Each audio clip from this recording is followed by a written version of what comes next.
嗱，各位朋友，對面就係澳門啦，對面就係澳門嘅筷子基啦，講緊都要16萬一個平方㗎。咁我哋呢度咧直接腰斬賣啊，總價 total 60零萬就可以喺澳門一河之隔呢度啊攞低一套單位啦，而且仲係現樓，唔使擔心爛尾呢個情況啊！睇下樓下就有埋我哋呢個遊艇碼頭會啦。咁呢度咧，你步行就可以過到關去到澳門嘅青州啦，24小時都可以通關㗎。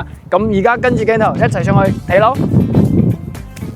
OK， 歡迎翻到你的家。咁50零平方咧，俾我哋做到咁樣一個 size， 我個人都係非常之中意噶啦。麻雀雖小，五臟俱全，有埋我哋嘅廚房啦，有埋我哋嘅獨立嘅洗手間，包括埋辦公嘅地方都係有埋俾到我哋噶。咁呢度咧，去到我哋澳門青州關口，講緊步行500米嘅距離就可以去到啦，而且仲可以享受翻我哋澳門嘅一個網絡。咁如果呢度去翻我哋一個珠海嘅商場咧，講緊10零分鐘就係去到環宇城噶啦。平時行街食飯睇戲各方面嘅需求都係一站式可以解決到。咁如果你自己唔住嘅情況下咧，亦都係可以放租出去啦，係可以收租70零蚊一個平方嘅，即係話你唔住嘅情況下，每個月可以收租3500蚊噶。呢個回報率咧都係非常之高嘅。